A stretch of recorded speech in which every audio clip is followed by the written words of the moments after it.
Bonjour mes fidèles téléspectateurs, bonjour mes chers internautes. Kande Tolobaka, Norosi News TV, tout ça, la Kande Moussala, tu peux te l'amener Masola qui est là, tu peux te l'amener avec Tuel des Alaka, tu peux t'amener actualité solo, tu peux te dénoncer Kande Tolobaka, n'allez mingi plus beau s'abonner, so beau s'abonner, ça va bien, pardon s'il te plaît vraiment, pour nous s'abonner, la bonne dans la cabine, après qu'il y a bonne pour vous s'abonner, Norosi News TV, est-ce que vous avez information qui toko, bon mon abata bien, est-ce que vous se divertez, bon se divertez, après la bande qu'on bino, et si ka oyo boninga kaka mingi kota la basone ça bien basone ça moya mitou ba invité mo pe ya bien biso ça la kane makamba kilelo quoi to bona biso ke o makamba kalate lelo naza la kingabwa naza pena la kingabwa précisément na paka juma to yebeta liso vraiment paka juma le vraiment tozali la bienvenue na kata paka juma na invité na ngai bombo na kana naza mama na nga pembeni to yebeta liso la via paka juma ne ba vivaka ndeni sala ke ba koma bandako ezalaka ya banani ndekato lo bakana yo News TV na ngane plus pour s'abonner so pour s'abonner ça va bien merci déjà na ba s'abonner qui et puis merci na ba déjà ba s'abonner quand na ba ka News TV bo beta kande masola bien boss na ngai boss jos mbouche sali papa je sali madame boss Rosé mon façon ni maman kitoko masa pembe masi bien chargé la personne mbote je sali aussi Beni Maindombe depuis Grèce la personne mbote de la part de Cordon et Dongiama je sali aussi mon ami de tous les temps et tous les jours Jean Simbo Talakayo moi mkeba ngengebele je sali aussi maman Banar Samata Ifoji l'ami de maman Chouchou pense que je te salue yo dans ngakande na vana nga mingi na paka juma to vasi kande indus na paka juma ba comprendre ngaka na cadre paka juma to bita mali solo na invité na ayem ko akuse présenter yem ko lo basoka zana ni bidimo déjà bomona na mingi lo batena ko News TV na lingana plus pour s'abonner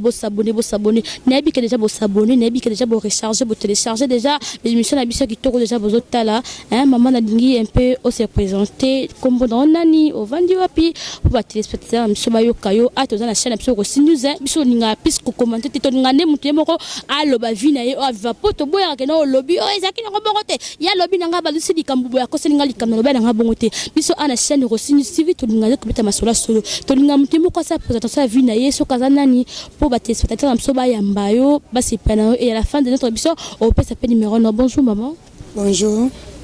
Ngai comme na maman Rose na vandi na limité première paka na quartier paka Juma. Bon to vandi wa pamba te pona ba difficulté quoi. Ba difficulté tango eleki mutu akokende ko se trouver na sika moko boye ezala raté. Yango ndengo bozo mona ngai na vandi na paka Juma. Pona ba condition mo boye ya la vie. Kozanga kwa donc makambo ebele kaka yango tinda kena na paka Juma awo. Maman yango tinda kwa na paka Juma condition ndeti ya vie nini o tinda kwa na paka Juma et puis o utaka wapi pour se retrouver na paka Juma parce que mutune totanga bota mara atane sika na abota milaka so utaka na yo village natal ou utaka quelque part vous aka marié ou divorcé na mobile non et à la fin des comptes o se retrouver na paka Juma na bana ou bayo moko maman expliquer biso nanu condition ni ya vie celle qui o se retrouver na paka Juma ou bien ozalaka wapi utapi pour se retrouver na paka Juma. Bon ngana nazana nga njilwe na uta njili. Bon nazalaka na libala talaka ba condition libala ngo tantôt donc yango tinenga na boma na nga libala na nga na paka Juma na ko sala na nga ba vie.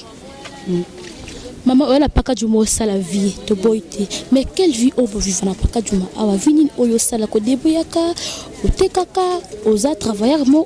quelque part ou bien awa ovana ozo samara no mususu ou bien neka na to bala paka Juma na kata ka ya cop ndeka anita mara ba bibeta cop na yo kandi to lobaka vini oyo sala ko so na paka Juma pe vini oyo sala na paka Juma na moma o na kata paka Juma nazoteka na ngai pona ko sunga bana po condition mboka na biso eza condition moka keba donc moyete surtout ndenge dollar e matiboy ezopesa biso pasi makasi na dollar bandako tozofuta bandako ozomona tovando felete tofutaka donc eza tofuta ngo ba 30,000 donc ezopesa biso moa pasi gouvernement ndenge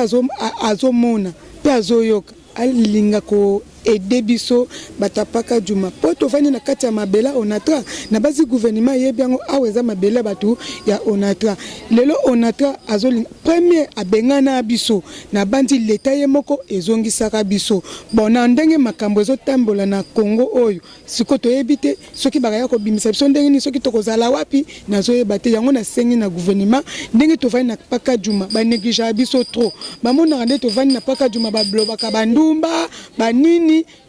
tozangi bawese tozangi mazana kata malobati batne sabi que la paka juma kaka nde bandumba bavandaka na paka juma kaka nde batu baluka mbongo ndinga mabele na voie normal te ba bimara butuka nde bavandaka mais batu msope baza surpris yo kaka na paka juma eza na bato bavanda na bana babokola bana bakenda misala batangisa pe bana batekaka il y a aussi des responsables na kata paka juma eza bato msoba la ka kanisa paka juma so koti ba cheli kaka batama bomba batamitu et le to mona paka juma bato bakenda misala bazali bato bazala atika na ndako bazali ba marié bazali na bana mais ke piko so bukabola bakango ndenge nini poto comprendre que baka oyo ya bandumba ba kwa mboko baka oyo bato normal mais ke piko so mama. Bon, merci. Au moins, na kati ya paka juma, babengaka quartier paka juma. Eza limité funa. Siko ngambo oyo babaka ke paka juma oyo ba mona biso bizarre eza ngambo ya gara onatra oyo bapesa biso bisika tango refoulement eyaka ya Brazzaville oyo bapesa biso tovandi siko nde balobako kindumba eza nyonso bato nyonso baza awa basalaka ndumba te neti nga ndenge nazoloba boye naza mama 5 enfants nasalaka ndumba te na débrouillaka mwa kwanga mwa eloko donc eza ebele so na koti so na kati ya quartier okomona ba responsable bandumba na tala ba utaki na bomboka bazoya ande koluka vipa Kishasa misale za la soute donc yango ozomona tango amoni ke difficulté koti makasi abimi ndumba abimi moyibi donc na ja wana mingi baza ba responsable batangisaka bana na bango basalaka badébrouillaka donc eza na cadre ana bo raisonnaka te ke paka juma eza paka juma ya bandumba te eza paka juma ba responsable o babengi quartier paka juma commune alimete funa première funa yango na kati ya paka juma nyonso basala ndumba te ba responsable bele kutu o batangisaka bana o babimisa pe bana donc ebele kaka na kati ya paka juma boti ko raisonner paka juma eza paka bandumba eza paka bandumba te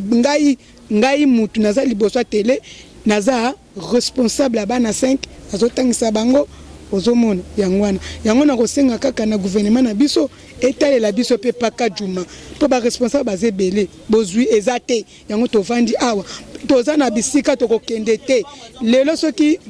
onatra lobi ke lelo tolongo toyebi te na bandi bokomona biso na babalabala tozotelengana yango na sengi na gouvernement ayeba ko raisonner biso lelo na sengi yangwana.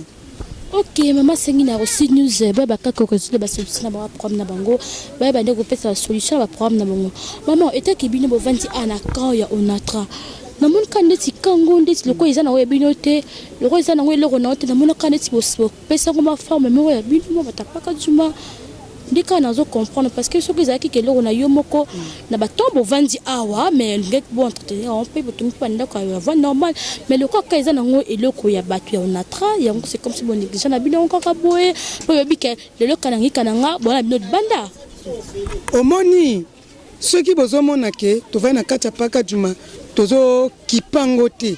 bozomona ke basalite kwa banda kumoko boye ezalaka te eza pona eza mabela bata onatra lelo onatra zana soki kako ozwi pao otimuna mabele akangi yo ozwi cheveux bien nini obongisa ndaku ekoma bien akangi yo bon yangwana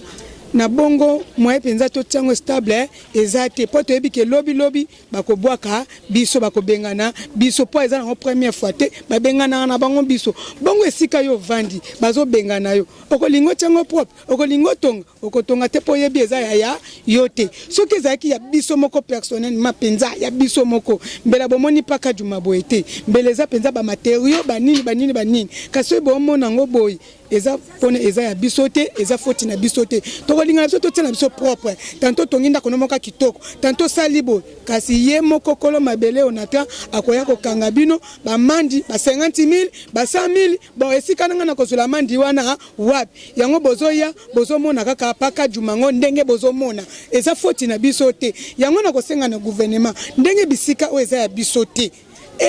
zula biso no moi position moko ya bien soka okende ko tia biso wapi pa onatatika na mabele na esika boketia biso bokomona kendenge tokotonga tokobongisa maman on entend on a pesa no vana bo futaka mbongo batu oyo bazwaka wana liboso batonga bitonga tonga obino bomona oyo yango tovandi tofutaka bango kasi ngana kolinga gouvernement lelo pe gouvernement alongola ngana bisika oyo atia pene alukila ngata moi car ya demi parcelle bien demi mabele pongo moko na yeba kotonga pona vivre bien yango na sengi kaka na leta ka bongo. Ok, wana boti kolanda kaka nito bana Rossi News TV ndinga piste bo s'abonner bo ba s'abonner te ba rater hein s'il te plaît abonnez-vous vraiment bo s'abonner massivement abonnez-vous massivement bo s'abonner na Rossi News TV et sera tomber ta actualité qui le sera tomber ta maso avec le na baki na paka juma na sa doshi na kata paka juma ba yambinga bo mona sona mona ngana kata paka juma ndenge bo kansa mtamyo ke paka juma stimo ka bandumba ya les traînes a été cité mon copain ma responsable bazo vendre la banque puis na kata paka juma atomona ba maman de ti maman ota pimi dans za maman a 5 enfants ben kufa aza ma 5 enfants atteint sa bana ye a déployer ateka kana ye ateka kata paka juma de nous baza non nous tombons dans la commune tous batno so baza tangent so bazali appelé paka juma izabongo maman mais quand un peu expliquer biso la difficulté nini oyo bino bo rencontrer ta bo vendre na kati ya paka juma oyo parce que aux maman par rapport à l'éducation ya bana oyo za parce que autant que ça bana yo za loka ba jeune fille sauter ba za paka juma oyo za maman on appelle loka maman sauter ba za kata paka juma moi ba difficulté nini oyo bo rencontrer nango to ke bino ba maman beaucoup la bana awa na ba maman ba sa vie na ba ro ya kambongo na ba jeune fille ba sa la vie na ba ro kambongo pour na moi éducation bana ba difficulté nini oyo bo rencontrer pona otuninga pona éducation ya bana na mo ba difficulté toza nango première difficulté pona ngai nde nazali en tout cas première difficulté na ngeza ka mbongo donc makoki penza ezate naza penza na makoki te omoni soki na yeko trouver na paka juma pona kozanga makoki pe bana nazomona ndenge bana baza lesale na paka juma bana bazobeba donc eza bien te l'état etelelanga likambo wana na ba difficulté na ngai soka ko sunganga na mbongo pona longa na paka juma asalela ngai po bana na pe bazale stable batanga bien bana na paka juma kotanga malonga ezate pona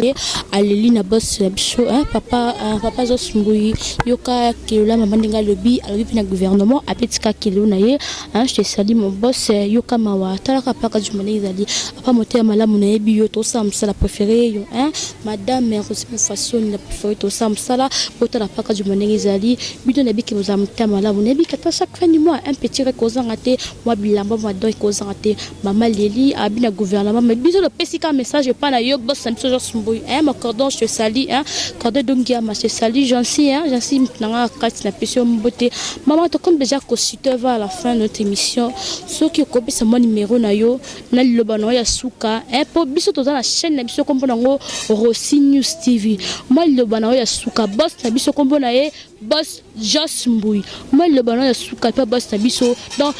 beta pena ki le pa boss na biso ayo kayo mon numéro na pe kokotika parce que de comme na suka ngai na sengi na boss na bino ayeba kosunga ngai kombo na Sumbuyi na sengi na Sumbuyi ayeba na kosunga ngai po ndenge vio nazo mene na paka juma eza vi na ngate kasi pona ba moyen yango na yako trouver na paka juma ayeba na kokanisila ngata isfe mokie na yeba ko bima libanda paka na zwanda ko na installer bana bazala stable numéro na ngeza 082 81 25 30 278 081 25 30 278 nasuki wana merci. Ok, na comme de la souka émission na biso kana ninga bo s'abonner